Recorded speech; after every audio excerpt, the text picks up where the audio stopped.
মানুষ এর কত লাগে? 10টা বাড়ি, 10টা গাড়ি, ব্যাংক ব্যালেন্স, প্রচুর সম্পদ। এত সম্পদ মানুষের কেন লাগে?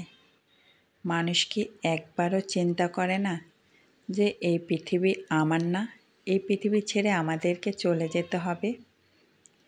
আমরা যতই ধন সম্পদ যতই কিছু করি না কেন, কিছুই আমাদের সঙ্গে যাবে না, সব কিছু রেখে যেতে হবে। আমরা অল্পতে খুশি না, আমাদের গাড়ি হইলে প্লেন লাগবে, বাড়ি হলে ডুপ্লেক্সের বাড়ি লাগবে, একটা বাড়ি হলে আর একটা বাড়ি হলে মনে হয় ভালো হতো, আর একটা বাড়ি হইলে বিদেশে একটা বাড়ি হলে মনে হয় আরও ভালো হতো। আমাদের চাহিদার শেষ নেই। হজরত মুহাম্মদ সাল্লাল্লাহু আলাইহি সাল্লাম তখন আমাদেরকে একটা বার্তা দিয়ে গেছিলেন, সেটা কিন্তু আমরা মনে রাখি নাই। সেটা হচ্ছে যখন ওনার জান কবজ করতে আসে তখন উনি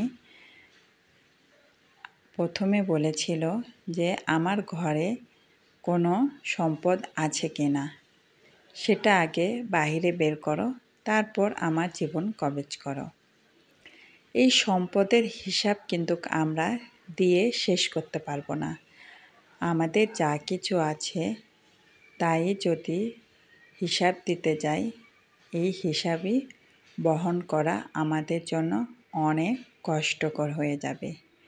তাই অবৈধ পথে ব্যাংক ব্যালেন্স এত সম্পদ না বানিয়ে সুন্দরভাবে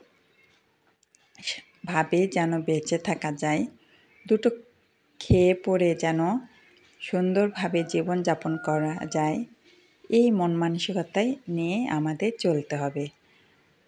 আমরা যত বড়ই বিল্ডিং বাড়ি যা কিছুই করি না কেন, আমরা ওখানকার অতিথি, আমরা ওখানে সারা জীবন থাকতে পারবো না।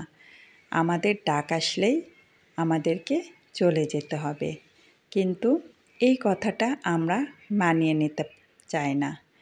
আমরা মনে করি যে আমাদের এই পৃথিবীটাই সব কিছু। এই খুন খারাপি, এই অন্যর সম্পদ দখল করা, অন্যর সঙ্গে অন্যায়ভাবে আচরণ করা, নিজের ভাইয়ের সঙ্গে সম্পর্ক নষ্ট করা, কেন ভাই এত কিছু কেন করতে হয়? আমরা কি এখানে সারা জীবন থাকবো? এই দুনিয়া নিয়ে কি আমাদের সারা জীবন থাকা যাবে? আমাদের যখন ডাক আসবে তখনই আমাদেরকে চলে যেতে হবে। আমরা কখনো কি বলতে পারবো কালকে সকাল আমরা দেখতে পাবো কি না?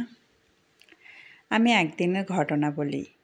হঠাৎ করে আমি আমার হাজব্যান্ডের সঙ্গে মোটরসাইকেলে থেকে পড়ে যাই। কিন্তু আমি কি কখনো ভেবেছিলাম যে সেদিন আমি যাওয়ার সময় পড়ে যাব? হয়তো ওই দিনই ওই পড়ে যাওয়ায় যদি আমার মৃত্যু হয়ে যেত, তাহলে কি হইতো? আমি কি ঘরে ফেরত আসতে পারতাম? মানুষের কখন কার কোন জায়গায় মৃত্যু হবে কেউ বলতে পারবে না। এই জন্য মৃত্যুকে সবসময় সামনে দেখতে হবে, মনে করতে হবে যে আমরা যে অন্যায়গুলো করতেছি সেই অন্যায়ের হিসাব আমাদেরকে দিতে হবে। যে অন্যায় করি না কেন, প্রথমে আমাদের ভাবতে হবে যে এই দুনিয়া আমাদের জন্য না, আমরা এখানে সারা জীবন থাকবো না, এখান থেকে আমাদের চলে যেতে হবে। যখনই আমরা এই জিনিসটা ভাববো তখনই আমাদের এই দুর্নীতি, এই এত টাকা পয়সা, এত সম্পদ তখন আর সম্পদ মনে হবে না। মনে হবে যে আমি খেয়ে পরে বেঁচে আছি, এটাই আলহামদুলিল্লাহ। যা কিছু করি না কেন আমাদের শুকরিয়া আদায় করতে হবে আল্লাহর কাছে, যে আল্লাহ আমাদের যেন সুস্থ রাখে এবং সুস্থভাবে জীবনযাপন করার তৌফিক দান করে। আমাদের অত ব্যাংক ব্যালেন্স সম্পদ প্রয়োজন নেই, শুধু আমাদেরকে সুস্থতা যেন দান করে আল্লাহ। যদি আমরা সুস্থ থাকি তাহলেই আমাদের ওটা সবচেয়ে বড় সম্পদ।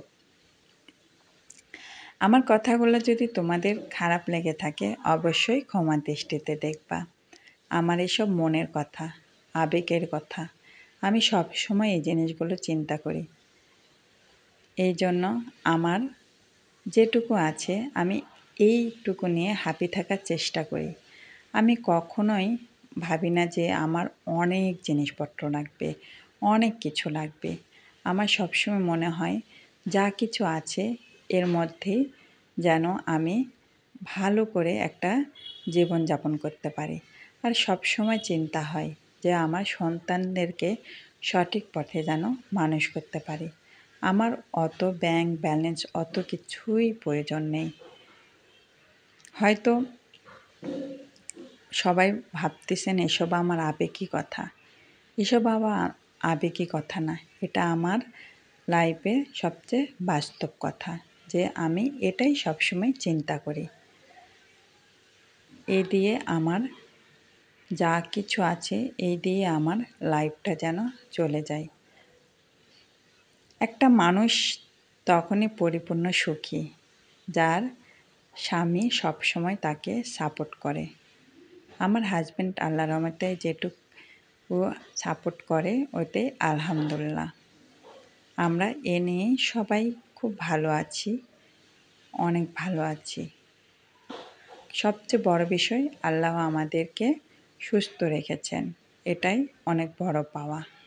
এর চেয়ে বেশি কোনো কিছু পাওয়া নেই, চাওয়ারও নেই। সবাই ভালো থাকবেন, সুস্থ থাকবেন এবং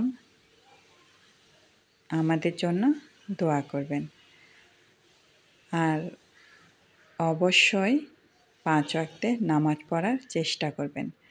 মানুষ যতই কিছু করুক না কেন, সে যদি 5 ওয়াক্তে নামাজ পড়ে আমার মনে হয় না সে কোনো অপরাধ করতে পারবে। অপরাধ করার আগে অবশ্যই তার মনে একটু হলেও নাড়া দিবে। কারণ 5 ওয়াক্তে নামাজ মানুষকে অনেক কিছু শেখায়। আমার মনে হয় 5 ওয়াক্তে নামাজও একটা চাকরি। কেউ যদি এই চাকরি সঠিকভাবে করতে পারে তবেই তার লাইফ সেট আপ। সবাই ভালো থাকবেন, সুস্থ থাকবেন এবং আমাকে একটু সাপোর্ট করবেন এবং পাশেই থাকবেন। সবার জন্য আমার পক্ষ থেকে দোয়া রইল এবং ভালোবাসা রইল। জানি না আমার কথাগুলো কারো ভালো লেগেছে কি না। যদি ভালো লেগে থাকে অবশ্যই কমেন্ট করে জানাবেন। আল্লাহ হাফিজ।